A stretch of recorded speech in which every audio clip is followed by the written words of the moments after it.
Muito boa noite, todo mundo. Aqui é Luiz Ventura, da Safira Ventura Gallery. Estamos inaugurando o nosso podcast hoje e vamos ter algumas entrevistas, primeiro com o nosso amigo Edson Gatete, um radialista aqui de Nova York que atende a comunidade brasileira. Edson, como está, Edson? Diga-me um pouco de tu.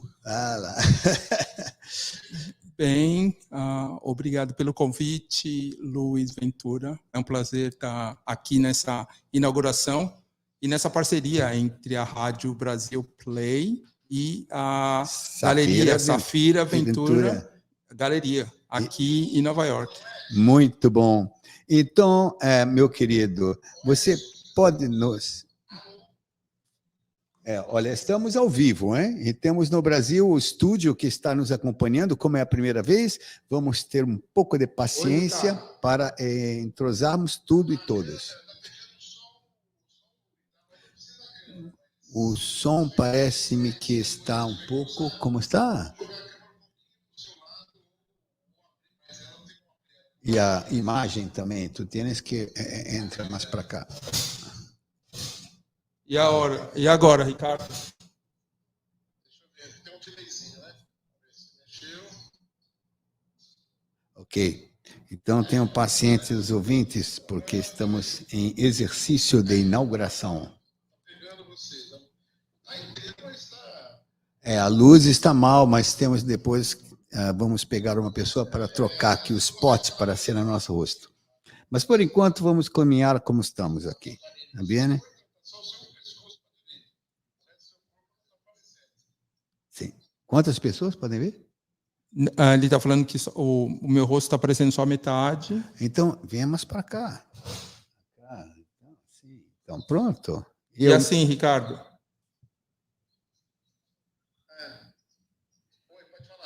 Está ouvindo? Pronto. Então, pronto. Então, encosta um pouco mais aqui, assim, pronto. Ok.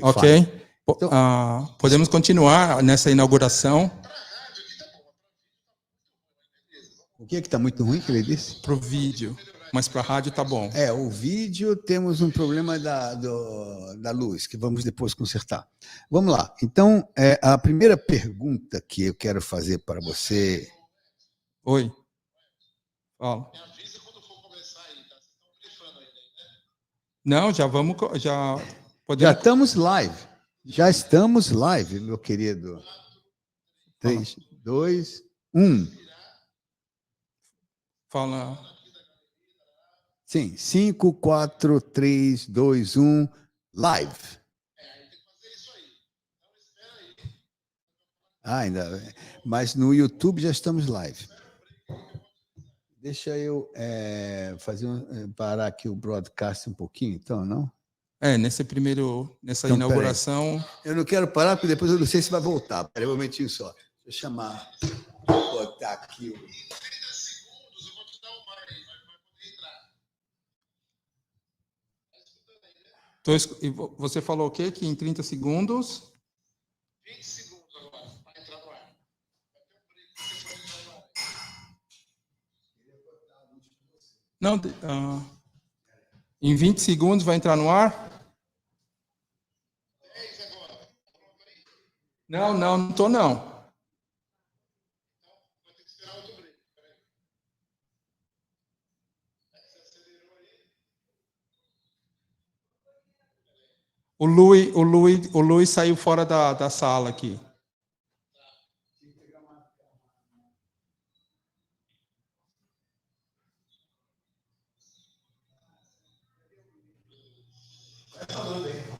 Não está.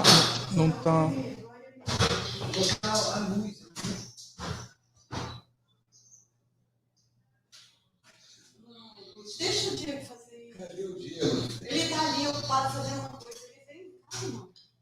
O negócio começa a ser fora. Não, mas senão não funciona. Primeiro ele desliga. Entendeu? É assim. Tem que desligar primeiro.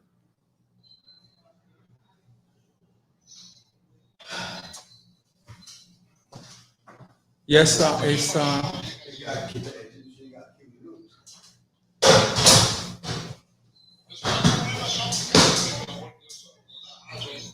Não entendi.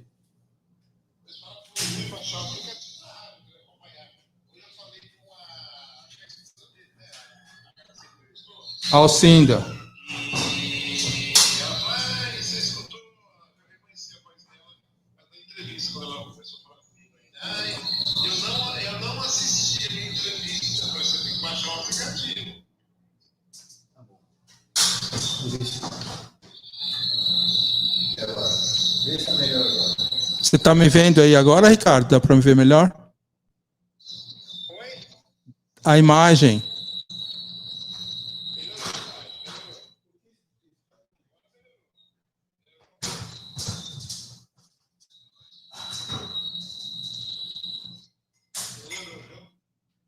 Essa escada é muito pequena.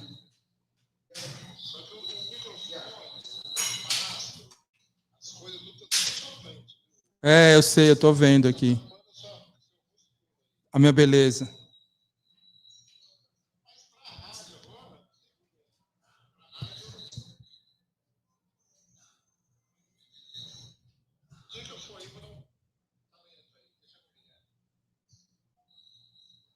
E agora, você está vendo meu rosto?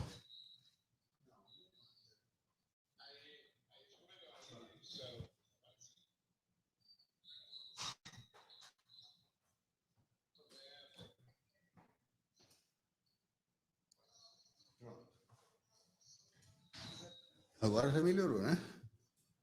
Melhor assim, né? Pronto. Não. Aquele e esse aqui, ó. Graças, Senhor.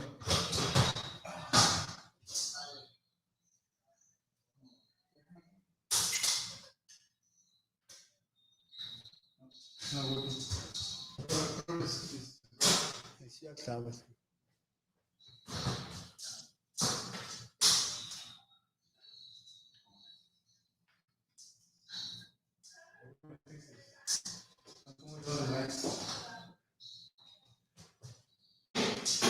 Não, esse aí tá ok que tá aqui, não tá? Esse aí tá ok. Tá bom. Esse aí tá bom. Agora. O áudio tá bacana, Ricardo?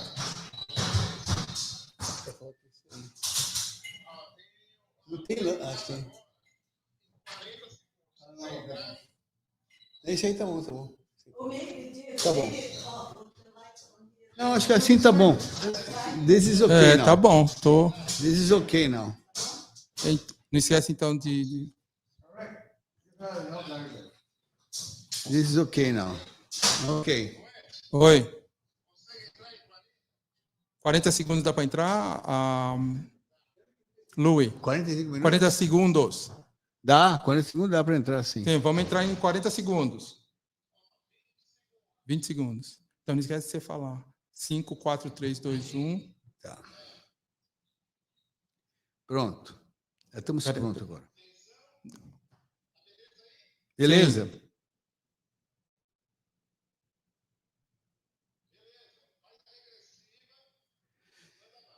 5, 4, 3, 2, 1. Estamos de volta, meus caros, aqui com o podcast da Safira Ventura Gallery de Nova York, para todos nos ouvirem e conhecerem um pouco mais o processo de criação de grandes artistas, de criadores de rádio, de TV, de esporte. Vamos ter entrevista com jogadores de basquetebol, de futebol, de tênis e artistas visuais e, enfim, vai ser muita gente, pessoas ligadas ao processo criativo. São essas pessoas que estarão sendo entrevistadas na nossa rádio. Então, muito boa noite a todos. Eu acho que estão nos acompanhando. E a primeira, eu quero apresentar primeiro, já apresentei, vamos apresentar de novo, o nosso querido Edson KDT. É um radialista aqui de Nova York, maravilhoso. Tem um programa já há algum tempo e vai falar um pouco do processo de criação dele na rádio. Então, Edson, se apresente para o nosso público e depois nos diga como é normalmente um dia da semana típico da sua função. Em primeiro lugar, muito obrigado pelo convite, Lu e Ventura, da Galeria Ventura. nessa parceria com a Rádio Brasil Play, que é a rádio mais ouvida pelos brasileiros na América. Eu tenho 30 anos aqui de Nova York e há pouco mais de 2 anos o Ricardo Vieira me convidou para fazer um programa de jazz a todos os domingos, a partir das 7 horas horário de Nova York e 20 horas horário de Brasília. E o nome do programa é Jam in Jazz, que foi sugestão de um grande comunicador brasileiro.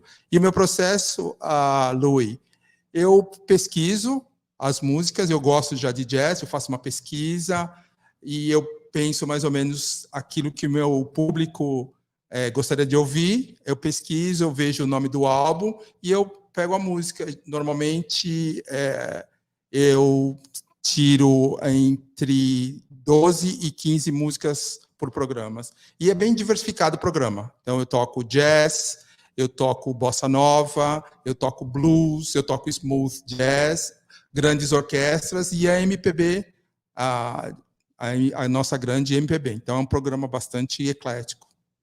Ótimo. E você também se comunica com os ouvintes, aceita sugestões? Sim, claro. A gente tem uma página, né, radiobrasilplay.com. Então, a pessoa pode entrar, o ouvinte pode entrar na rádio, ele vai ver a rádio e ele pode deixar mensagem. E eu sempre respondo as mensagens dos nossos ouvintes. Que legal. Sempre respondo e aceito sugestão. Sempre estou aceitando sugestão e coloco, à medida do possível, as sugestões, que são tantas sugestões, então, à medida do possível, eu vou colocando. Mas ninguém fica de fora, todo mundo ouve a música que pediu. Como é um dia normal? Uma pergunta que eu queria fazer que você ainda não respondeu. Como é um dia típico, né, da semana nessa função, nesse seu trabalho? Então, como eu sou um radialista, um jornalista, né, e agora apresentador, um dia típico eu saio pelas ruas de Manhattan e busco informações a respeito da cultura que está rolando aqui em Nova York. Porque meu programa, Louis, eu também passo informação aos ouvintes. Então, tudo que é cultura que está acontecendo em Nova York, eu acabo transmitindo. Mas dicas, assim, por exemplo. Sim, que nem posso dar uma dica. Essa manhã eu estou vindo aqui nesse local comer um croissant delicioso. Claro. Quando você vier a Nova York, venha a esse local maravilhoso.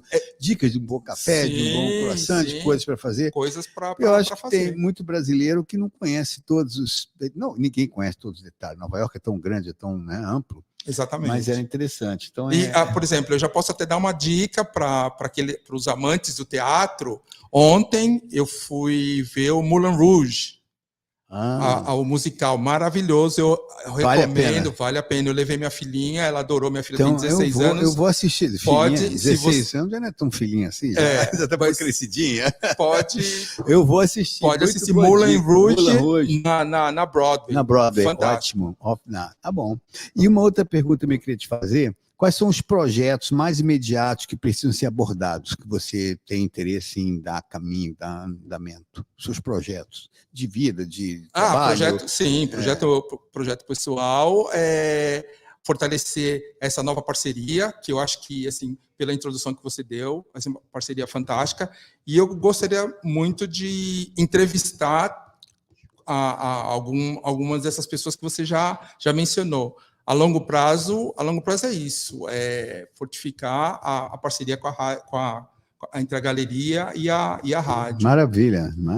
Vai ser um grande prazer trabalhar com você, com sua equipe lá do Brasil, Ricardo, todo mundo. E você pode nos falar um pouquinho de alguns exemplos de projetos nos quais já está trabalhando hoje? Que tipo de projeto você está desenvolvendo junto com a equipe do Brasil, lá o Ricardo, o pessoal todo?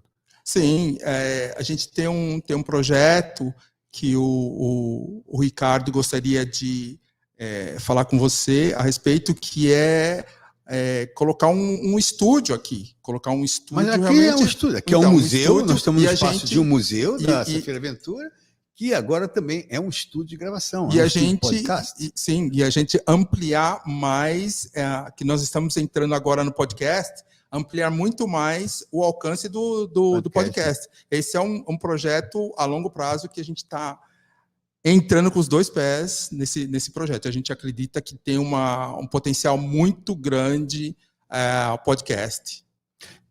Eu também acredito, por isso que eu investi nisso, né? Mas então numa outra linha de atuação do nosso trabalho aqui com vocês, eu gostaria de saber quais são as habilidades e as experiências que vocês procuram nos empreendedores ou parceiros. Quais são os pontos nevrálgicos, assim, para se eu fazer uma parceria com vocês, com a rádio? Sim. Até para as pessoas começarem a pensar como eles podem colaborar com a rádio, com vocês também. Sim, a gente... primeiro, a Rádio Brasil Play, ela tem como objetivo das informações prestação de serviço. O Ricardo, lá em São Paulo, ele sempre enfatiza, né? Então, as nossas parcerias têm que ter isso em mente, prestar serviço para a comunidade. Então, E é voltado para a comunidade brasileira. A Rádio Brasil Play é voltado, o público-alvo é o brasileiro. Então, a gente tem parceria com o consulado, a gente tem parceria com uma ONG, que é fenomenal, que é a Mantena, em New Jersey. Eu não sei se você já ouviu falar. Já ouviu falar. Sim, boas, pessoas muito sérias. Vamos fazer uma parceria logo com a Brasil Foundation, que é uma outra fundação muito excelente aqui. Também. Então, a gente busca parceiros que têm a atuação dentro da comunidade brasileira. Isso. Olha, muito interessante o trabalho de vocês, da rádio, e se vocês quiserem conhecer mais, é só ligar na rádio. Como é que a pessoa contata a rádio? Como a pessoa entra na rádio para ouvir, escutar seus programas? É bem simples, é só ir no Google e colocar radiobrasilplay.com. Brasil com S, é o Brasil mesmo, nosso Brasil. Então é Rádio Brasil com S, play.com. E aí você já vai direto. E isso é muito legal. E toda a programação em português, imagina? Sim. Não tem nada em inglês ou em espanhol? Não, na verdade, a única coisa que tem em espanhol, eu esqueci de mencionar, que eu tenho 2 programas. Eu tenho o Jamming Jazz e logo na sequência, Louis, tem um programa que chama Latin Rhythm. E eu toco clássicos da música salsa, que muitos brasileiros não têm a ideia da cultura latina aqui em Nova York. Verdade. Então, assim, eles estão muito fortes e eu toco clássicos da música da salsa. Então, eu aprendi aqui sobre Tito Neves. Que interessante. Então, assim, e a Célia Cruz. Então, esse programa é um programa latino e eu falo em espanhol. Muito bom. Muito obrigado pela sua participação. Agradeço a todos os ouvintes. Esse é o nosso primeiro podcast, nosso primeiro programa. São 15 minutos, de 15 a 20 minutos. Vamos tentar fechar em 15 sempre, para não ser muito, né? E acho que é bacana. Então, vamos ver o feedback das pessoas. Muito obrigado, um grande abraço a todos e até o próximo. Obrigado.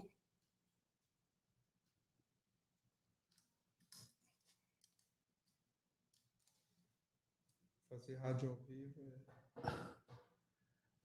Então, pergunta a ele se End Broadcast já fechou. Não foi End, não. End Broadcast. Having trouble connecting. Please check your internet connection. Tá? Internet connection.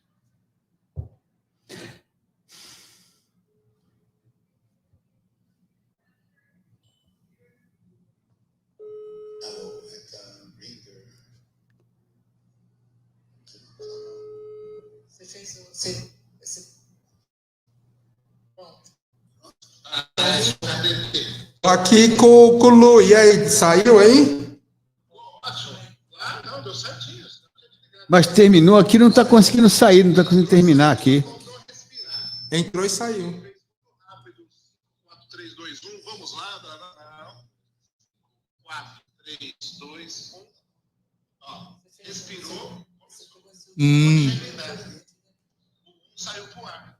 Ah, tá. Ele tem que respirar. 5, 4, 3, 2, 1. Espera. Começando. Esse é o break. O break é um entrou. É perfeito. Só saiu o número 1. Ah. O primeiro tá ótimo. Ótimo. Muito bom. Gilberto Amaral Camargo. Quem é que é o Gilberto? O som tá muito bom agora. Quem que é Gilberto Amaral Camargo? Não sei. Não valeu nada, tá muito bom. Então, o pessoal ouviu aí ao vivo, então. Foi dizer que a pessoa assistir a melhor forma é baixar o aplicativo, né? No iOS e no Android, né? Sim, sim. Mas eu não entendi o seguinte, End Broadcast, o meu aqui ainda não terminou. O meu broadcast aqui. O Ricardo falou que já sai, entrou e já saiu, já, quando você deu sai, já não está no ar. Não está mais no ar, não? Não. Ricardo. São flashes ao vivo, eu falei para eles à tarde, né? E você me falar outro aí. Agora, quando tiver outro, a gente vai fazer a mesma coisa. Tá, mas eu quero saber como é que eu vou entrar, porque aqui o Giba. Ah, o Giba estava aqui também. Giba. Você tem que avisar Ricardo, ele tem que te avisar quando ele for entrar? Isso, claro. Chegou mais um entrevistado. Oi, Giba. O programa não é um monte de entrevistado, não é isso? É, alguns entrevistados. Não tem mais entrevistado. O que você achou? Eu estou começando, pode estar no ar, né? Chegou mais um entrevistado aqui. Pois é, mas está rolando ao vivo, está ao vivo ainda. Mas você está no YouTube?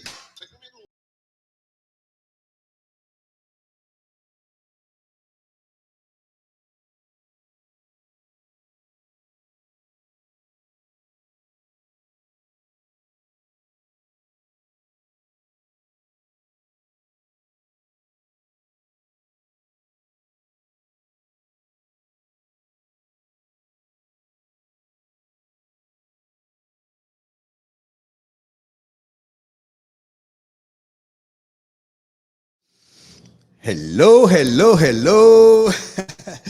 We are back here, okay? Can everybody hear me? Because we have people now in Brazil, we have people in Europe, we have people in the United States without sound. What about now? Okay, you see, this is the first time today. Is the sound now? Okay, we are, okay, thank you. Hello. Would you be kind enough to hold that? If this guy says something, because he's in the control room, then you tell me, okay? Because if it stays close here, it gets messed. Okay, so we are back here. This is a very informal, podcast today because it's the first time. So it's like a game, we're playing, having fun. So we have, oh no, I need my telephone. Because I have the story there. Yes, yeah. Thank you. Oh my God. So what we have today is a very special person. She is a professor. Her name is Elizabeth Demaray. She's a sculptor and professor at Rutgers University. And she works with living systems, technology, and biodesign. And she gives lectures and classes on biodesign. So, Elizabeth, please tell us a little bit about yourself. Well, it's a pleasure to be with you today. Hello. I'm an artist. So the most important thing to me in my work is this idea of poetic communication, of objects that communicate poetically. So I'm an artist. That's my main goal. But the materials that I use are sometimes unusual. And I'm very interested in what conceptual artists call generative practice, which is where you put things in play and you're not entirely sure what they're going to give you back, what's going to happen. So I'm a sculptor. I'm really interested in objects. I'm interested in how we interact with objects in the world. But I'm very interested in how these objects become when they utilize living systems or things that are alive. So the work that I'm showing across the hall here in lovely New York City is a sculpture called Good Baseball Rocks, Please Hold. Wow. So they're rocks that are carefully fitted with baseball patterns. And the museums that own the piece, because it's called Good Baseball Rocks, Please Hold, they have to let everyone hold them. Come nice. To the museums. I love that. Yeah, so I always get my own cards. They're always scared that someone's going to steal them because they're about big enough to hold in your hand. They're the size of a baseball. I saw that in the art gallery. Yeah. By the way, we have an art gallery here next door, and they are showing her work which is beautiful, and she's here this is a museum space, as you can see. It's wonderful. And we have the podcast studio in the museum. Yeah. So keep telling us. Well, We're very excited. So I make objects, but my big interest now is collaborating perhaps with things that are alive. My studio space is wonderful. I'm on the 69th floor of the World Trade Center in New York City. Wow. And in World Trade right now, I have a big sculpture up called a plastomatch. And this is it looks like an intestine. It looks like the inside of a stomach, but it's clear. It's made out of vinyl and it's alive. Inside of it is white rot fungi and plastic. And the interesting thing about white rot fungi is because it's used to eating things like wood. It's like reishi, turkey tail, shiitake, mushrooms, fungi that eat wood. It's very interesting. It can also eat plastic. Wow. Actually eat That's it. good. Yeah. So it's a big living sculpture that actually eats plastic. And you can feed it. You can wash the plastic, you can feed it, and then it grows fungi. Can you tell us a little bit the process of creation or the process of construction of these? So I'm a professor at Rutgers University, which is the big public university in New Jersey. And I teach classes in biodesign and in art and urban sustainability. And one of the things that myself and my students are very interested in is this idea that our waste stream needs to become our resource. We need to look at our waste products and envision them as our resource. Exactly. I totally agree with you. Yeah. So the big thing a number of years ago was plastic. And when I first moved to New York, I was doing a number of pieces that involved culturing lichen. Lichen. It's like it's a combination of fungi and algae, and it grows on rocks and trees. I was culturing lichen on the sides of skyscrapers. Wow. And the interesting lichen is it's part fungi and part algae. I see. So I spent a lot of time into fungi. Wonderful fellow by the name of John Dighton mentioned to me that white rot fungi actually had the capability of eating plastic, and that they were doing studies where they were feeding fungi plastic. And I thought, that's amazing. That's amazing. Like, we don't usually know what scientists are doing in their labs. I mean, scientists work very hard, but it's hard for them to get information out about their research to everybody else. And that's one of the great things that artists can do. So there's a number of artists that pair with scientists. It's called art and science collaboration. Sometimes people call it art-sci collaboration, but it's really about taking the things that are coming out of research and kind of considering the poetic implications of what we're discovering. And one of the amazing things that we're discovering is that everything that's alive, all these other species that we share the earth with, do really unique things. They all can do something that's incredibly unique. Every species does something unique. I love it. Right? It's incredible. So, we need to make one live or one podcast just about that, because this is a great subject. Yeah, and not many people know about. Well, okay, so the interesting thing is, I'm an artist. This is, I'm not a scientist, but there's a very famous scientist that just passed away. His name was E.O. Wilson, and he was the ant scientist at Harvard. And he was very, very learned, very old, wonderful man. He spent a lot of time considering island ecologies, what happens on an island. And he started thinking about the earth as an island.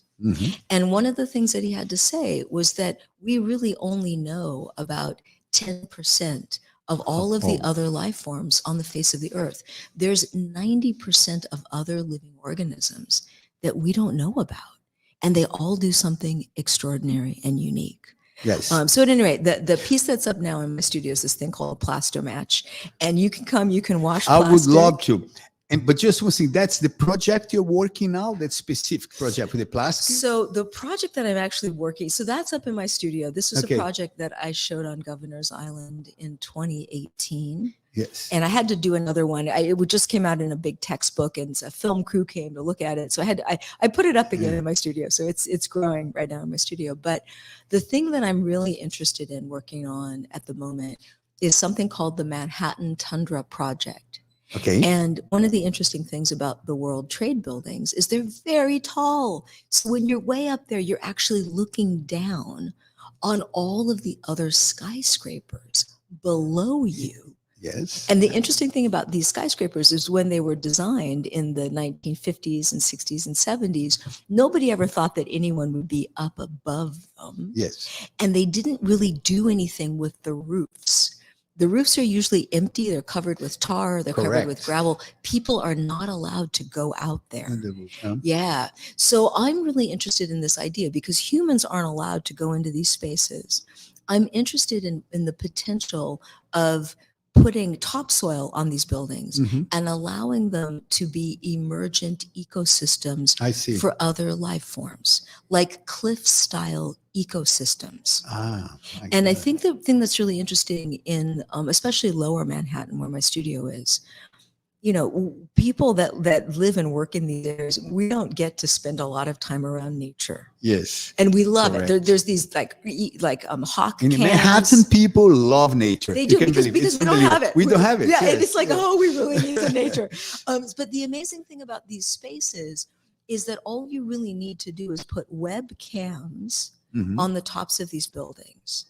And then everyone who lives and works in these structures can log on and see whatever life form is colonizing the top of their building, whether these are migratory birds or these are plants that are brought in by migratory species. You know, one of the really interesting things is that plants move, living species move in the face of climate change, and they're often carried by migratory birds. So you can basically go on and you can see whatever life form is living on the top of your skyscraper. I have a curiosity. Did you ever write a book about these things? I mean, I've had to write a bunch of grants. And I mean, I am an artist. I need to make the work. It's very difficult if you're spending time writing. But listen, if anyone's listening to this podcast and they want to write a book about the Manhattan Tundra Project, just have them contact me. You know, but I tell you, this podcast can be the beginning of everything because right now, the way we do books, I have several books written. Oh, wow. It's very easy. You just record what you say. Oh, that's and great. Then you transform that into ideas and you just develop them. Yeah. And then you can always hire an editor, writer to keep writing for you. Sounds great. I'm there. I am there with you. Yeah. Okay. But the issue right now is I have to find a building that will let me put topsoil on top. And what I really like to do is to engage the people that live or work in the building to collect compost, because you can make soil. Maybe I live in a building that has a big structure on the top of the roof. Is a big one that nobody uses, but you have a staircase to go there and so on. Oh, that may be a good idea. I'll check for you. Yeah, let's get more information.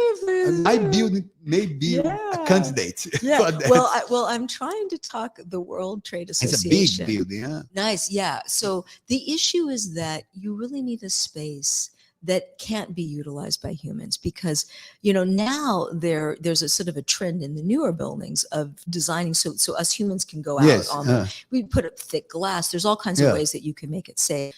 The older buildings were not designed for anyone except for maintenance people. Yes. And those are the places that are not being utilized. Oh, so you want a place that people can walk, they can be freely walking.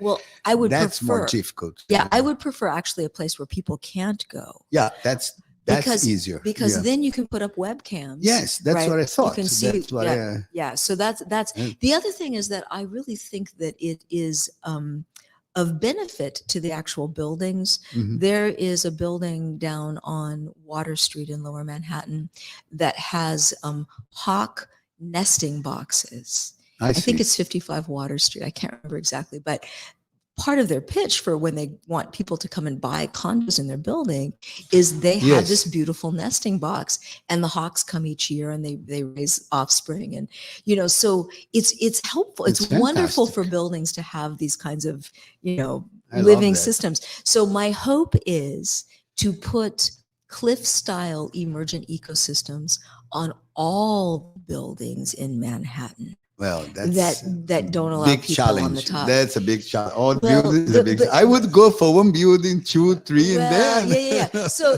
I mean, 1, 2, 3. Yeah. I mean, what I would to scare people. Yeah.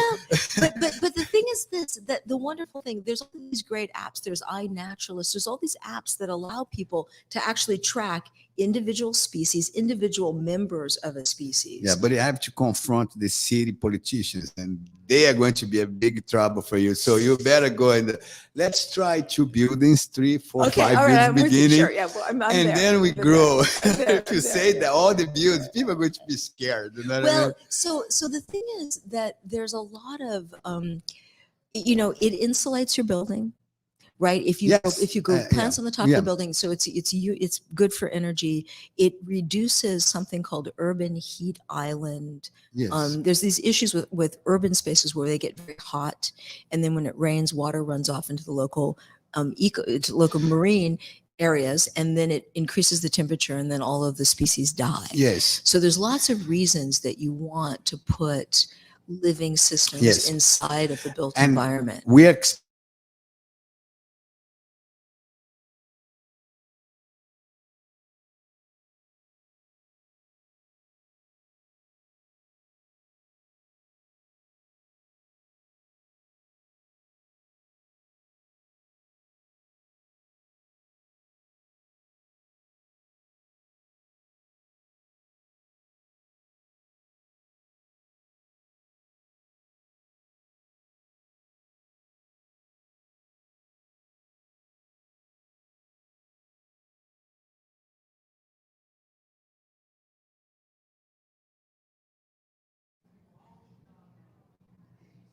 aberto.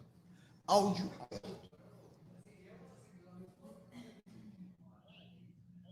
Ok. Hello.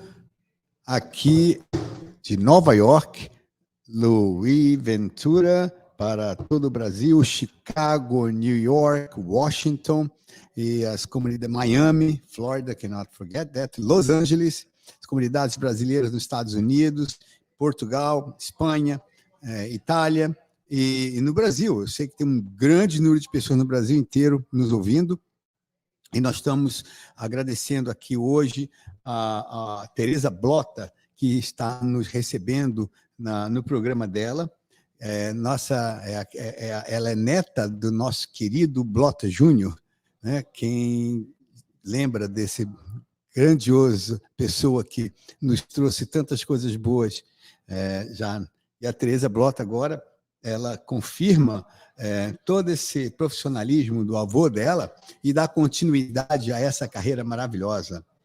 E nós temos hoje aqui uma pessoa muito especial que vai conversar conosco no nosso podcast, o Hugo Bastidas. Para quem não conhece, ele é um artista muito famoso aqui nos Estados Unidos.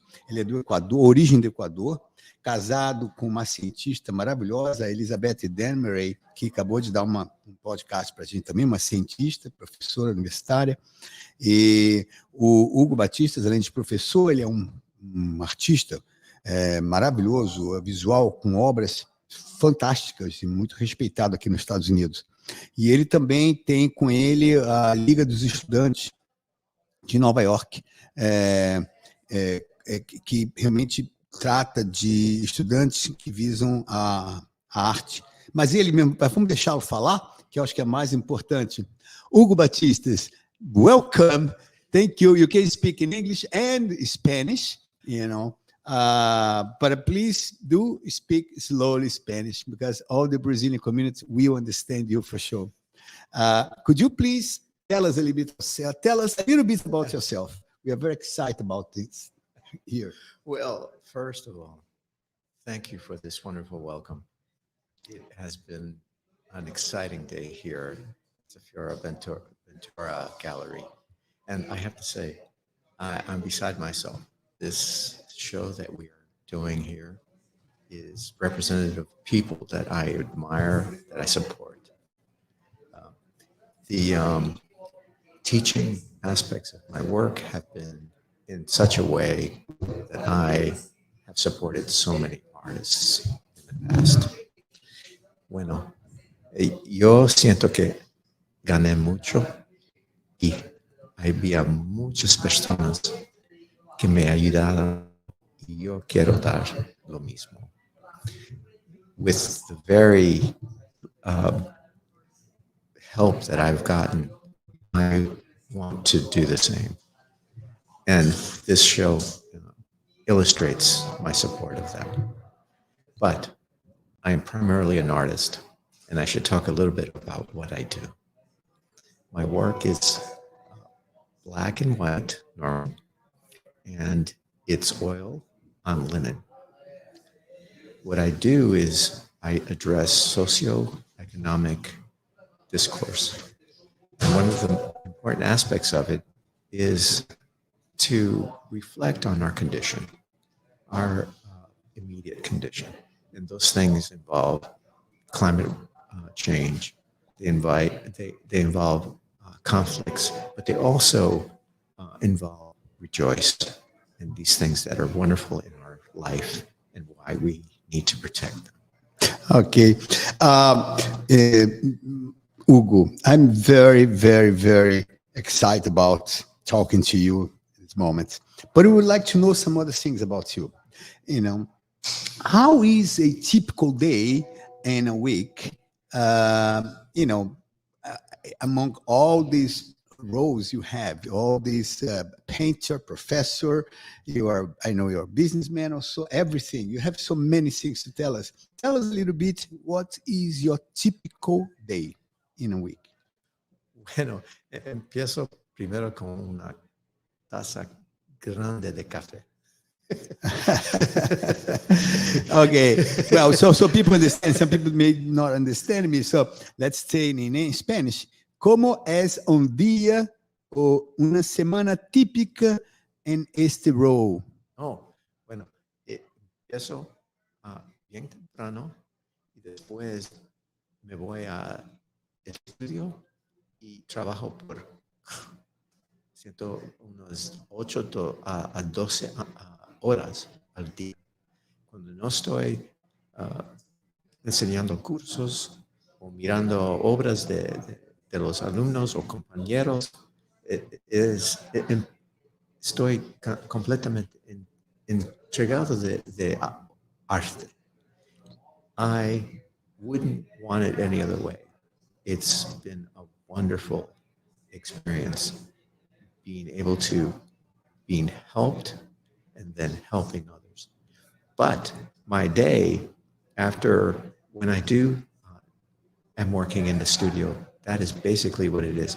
However, when I am teaching, I usually start in the morning and I'll teach until 4 in the afternoon. Once I do that, I leave and go back to the studio. This is that gives me energy to continue teaching, to continue doing. I imagine that. Okay, what are the most immediate projects that need to be addressed by you?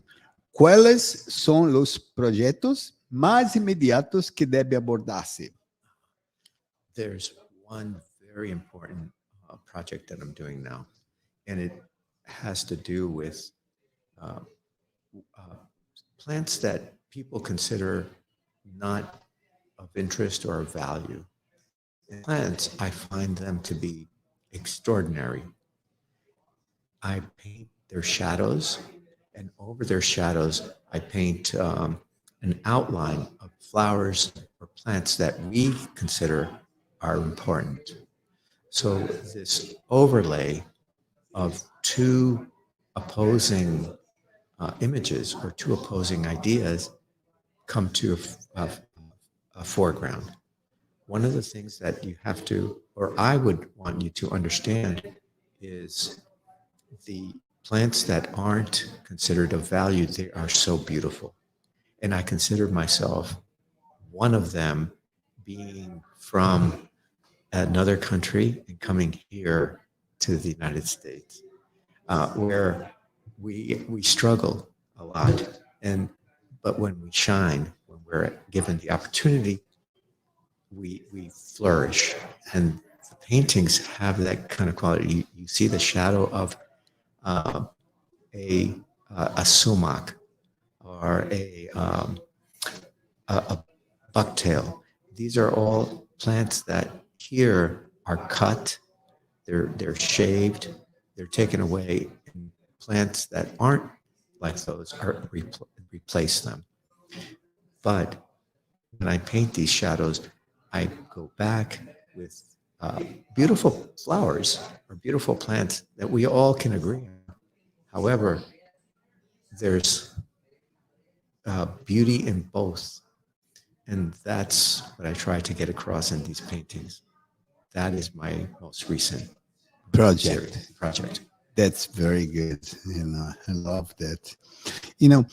I know you told me you like to work with collaborators, like your wife, and what kind of collaborators you look like? I'm asking that because I'm sure there are a lot of people all over the world that would like to come to New York, visit you, and interact with you somehow, and maybe even work with you as a internship, whatever, in your project. What kind of collaborators would you like to have, in these kind of projects? If there is, I know you like, to share your knowledge with people. Well, I should start with my wife. Her and I, we did a collaboration using images of animals that have been eaten to extinction by humans. And there's, alongside the images that are beautifully rendered, I hope,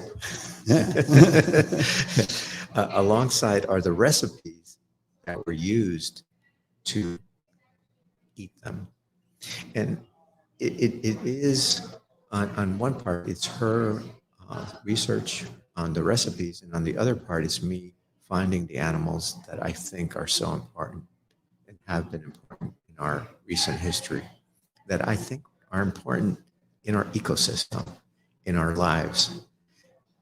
When we collaborate on things like that, I think we both find a commonality, because you heard before, her work is absolutely the opposite of what I do. What kind of foods? I know your origin. Are you from Ecuador? Originally from Ecuador, and what kind of foods do you? I mean, I'm sure Ecuador had a very specific, culinary. In the United States, had to adapt. What kind of foods do you eat today? You like to eat? You still linked with the Ecuadorian foods, or you adapt to American, or you have a little bit of both? How is it? Most of the time, I try my best to have something that is Latin American, and just today I had empanadas. Bananas, that's very potassium. That's very good. And there are empanadas from the Caribbean. Empanadas, not bananas. Not bananas. But I did have bananas, but empanadas con pollo, and they were just delicious. But this is very much Argentina, correct? Every country has the Americas has empanadas. Their own variation. Oh, that's good. I'm sure that Brazil is pastel. Pastel. No, but empanadas, I know you have like some. Brazil is fried, empanadas fried. But I mean, you have non-fried also, like cooked empanadas. That's very healthy also. Yes, they are, but I prefer the fried. You prefer the fried ones? Although there are a number of dishes that my parents have taught me to cook, and they're both passed, but I enjoy making them. I enjoy making them for anyone, because this is another extension of my heritage. I did come here when I was 4 years old, but one of the things that I did want to hold on to was what we were eating at home. And I was able to get a lot of the recipes. So I cook just. That's good. I love to cook too. I find it really relaxing. Yes, it's true. But I have a little bit of Brazilian bias, feijoada, this kind of thing. That's my origin. I have to learn how to cook that. I can teach you, you know what I mean? You can teach me how to make a good empanada, and I teach you how to make a good feijoada. Okay. Well, and tell me, what's the best time in your life linked with art? What the best moment in your life you had that you convinced you that I am an artist, I'm going to follow this path?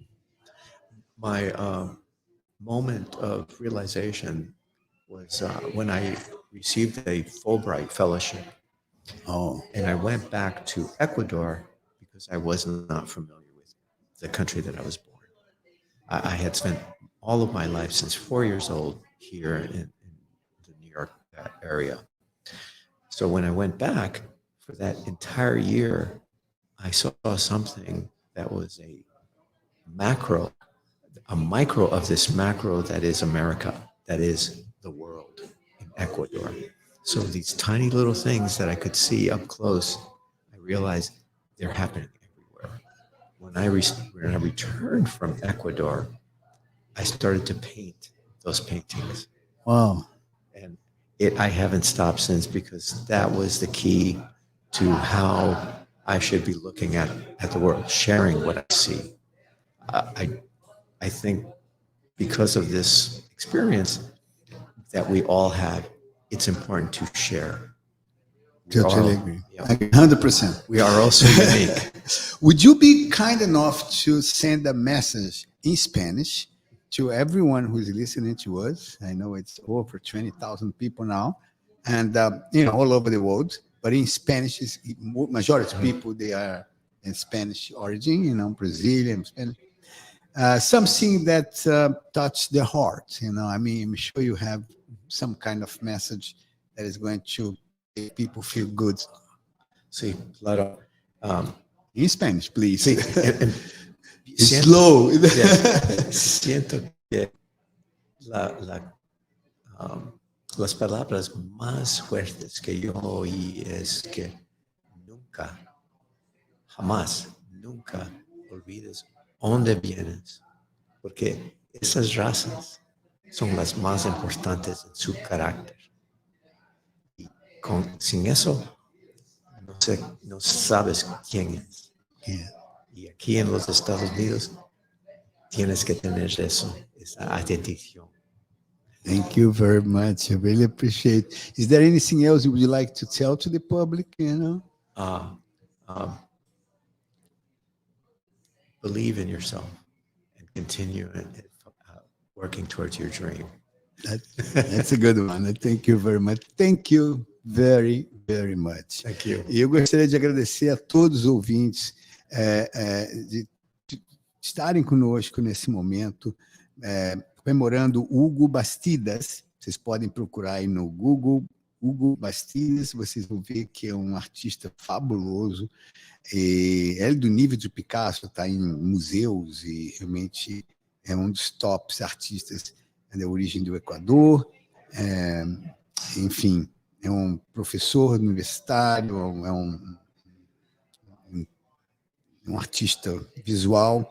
E agradecer a Tereza Blota também, Tereza. Um grande abraço para você. Obrigado por nos convidar no seu programa. E eu vou lhe convidar também em Nova York, quando você vier, Tereza, para nos visitar aqui.